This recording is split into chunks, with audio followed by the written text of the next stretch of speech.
샬롬. 좋으신 우리 주님이 사랑하는 이글스필드 모든 식구들과 오늘도 함께 하시기를 빕니다.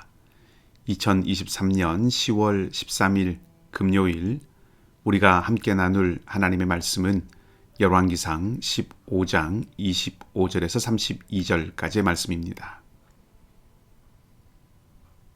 유다의 아사왕 둘째 해에 여로보암의 아들 나답이 이스라엘 왕이 되어 2년 동안 이스라엘을 다스리니라. 그가 여호와 보시기에 악을 행하되 그의 아버지의 길로 행하며 그가 이스라엘에게 범하게 한 그 죄 중에 행한지라.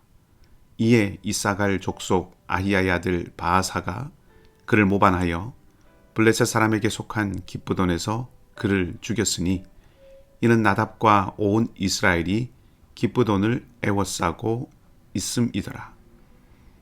유다의 아사왕 셋째 해에 바아사가 나답을 죽이고 대신하여 왕이 되고 왕이 될 때에 여로보암의 온 집을 쳐서 생명 있는 자를 한 사람도 남기지 아니하고 다 멸하였는데 여호와께서 그의 종 실로 사람 아히야를 통하여 하신 말씀과 같이 되었으니 이는 여로보암이 범죄하고 또 이스라엘에게 범하게 한 죄로 말미암음이며 또 그가 이스라엘의 하나님 여호와를 노엽게 한 일 때문이었더라.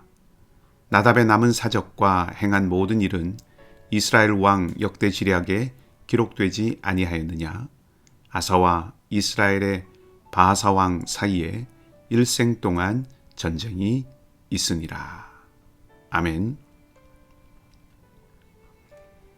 이스라엘 왕 나답과 그 다음 왕인 바아사에 대한 이야기가 오늘 본문의 주된 이야기입니다. 나답은 아버지 여로보암의 뒤를 이어 왕이 됩니다. 그런데 이 나답은 여호와 보시기에 악한 왕이라는 평가를 받습니다. 여로보암이 행했던 일을 고스란히 이어받은 것이지요. 한 가지 우리의 시선을 끄는 표현이 나오는데 그가 이스라엘에게 범하게 한 그 죄 중에 행하였다 하는 표현입니다.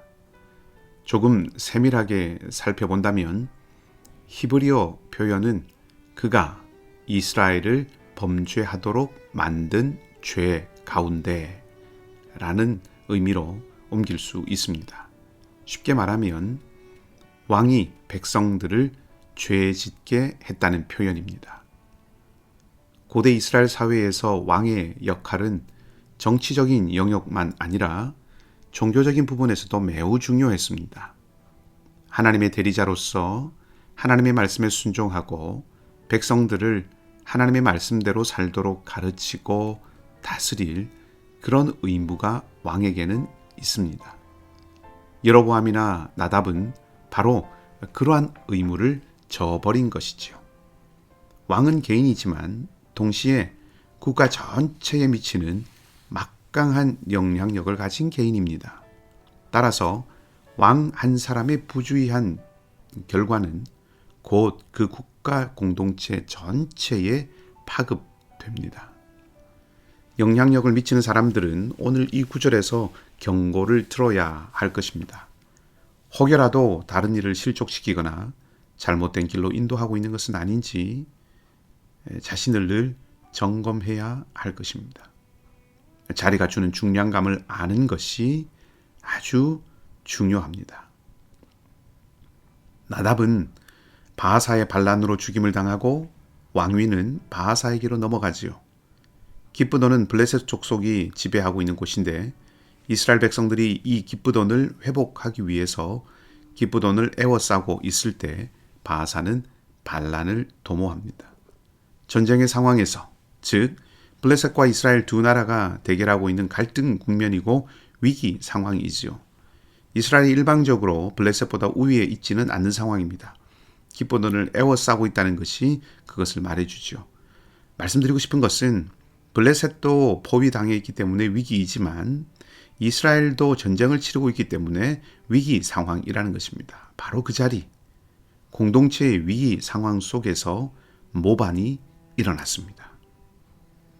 아마도 바하사는 혼자 모반하지 않았을 것입니다. 동조하는 세력들이 있었겠지요. 그들과 함께 모반을 일으켜 왕을 살해하고 왕위를 차지합니다. 저는 이런 점을 생각해 보려고 합니다. 바하사의 입장에서는 블레셋과 대결하고 있는 이 상황이 자신이 왕이 될 수 있는 기회, 불만을 가지고 대했던 나답을 제거할 수 있는 기회, 나답을 향해서 모반을 품었던 사람들이 일치될 수 있는 기회, 또 그 도모했던 일을 성취할 수 있는 기회입니다. 그러나 지금 그 기회라고 하는 것이 가만히 생각해 보면 실상은 철저하게 자기 이익 중심이라는 것입니다. 지금은 전쟁 시기입니다. 나답에게만 위기가 아니라 바하사 자신에게도 자기가 속한 공동체 이스라엘에게도 위기이기도 합니다. 자기를 포함한 공동체의 위기 앞에서 지금 바하사가 바라보고 있는 것은 철저하게 나답을 제거하는 것, 다시 말하면 자신이 왕이 되는 것에 있습니다. 공동체의 위기가 자신에게는 도리어 호기로 보이는 것, 이런 마음이 있었다는 것이죠. 우리가 기회라고 말할 때 많은 경우에 우리가 중심인 입장에서 생각을 합니다. 내게 좋은 순간인 것이죠. 그것이 정말 내게 좋은 순간이긴 하지만 내게만 중요한 순간인지, 내게만 좋은 순간인지, 아니면 내게도 좋은 순간인지 생각해 보아야 할 것 같습니다. 내게는 좋은 순간이지만 나를 포함한 공동체 전체에는 해악이 되는 경우에 과연 그것을 우리가 기회라고 해야 하는지를 한번 깊이 생각해 보게 하는 것이 오늘 바하사의 행동이 주는 메시지라고 할 수 있겠습니다.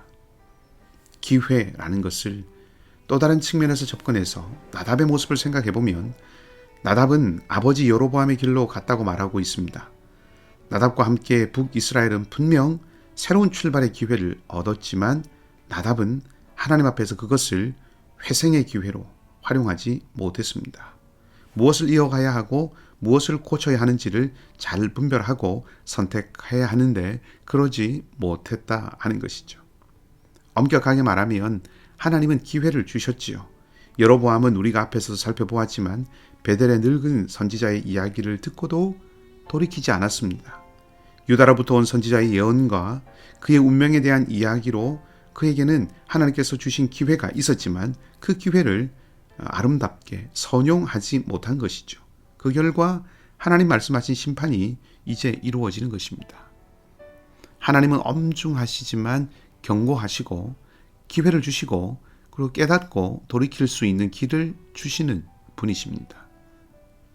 때문에 말씀이나 주변의 권고나 조언이나 혹은 상황과 환경 등을 통해서 깨닫게 되면 돌이켜야 하는 것이 하나님의 자녀로서, 하나님의 백성으로서 올바른 모습일 것입니다.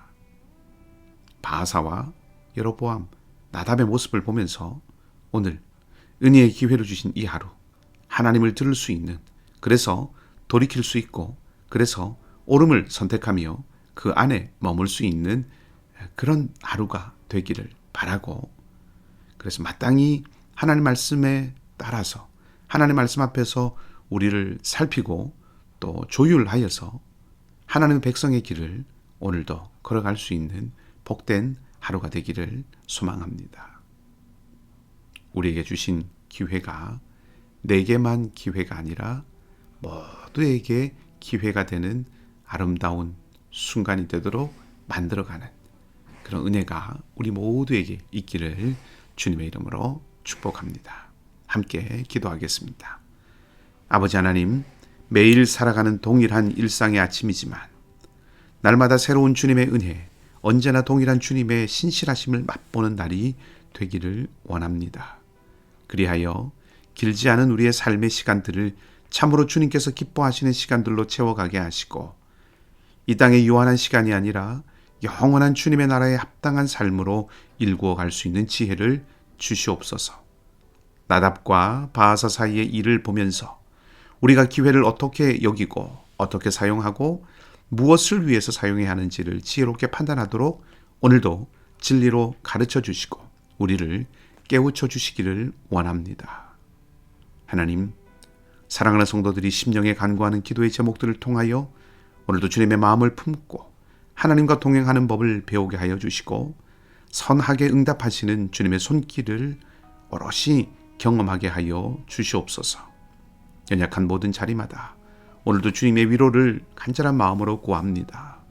마음과 심령을 그 몸을 주님께서 만지시고 붙들어 주셔서 하늘의 새 힘으로 다시 소망 가운데서 일어서는 은총이 있게 하여 주시옵소서. 감사를 드리며 우리 주님 예수 그리스도의 이름으로 기도하옵나이다. 아멘. 말씀을 기억하시고 기도하시고요. 오늘도 믿음으로 살아가는 복된 하루가 되시기를 주님의 이름으로 축복합니다. 오늘 특별히 우리 교육자들 일일 수련회가 있습니다.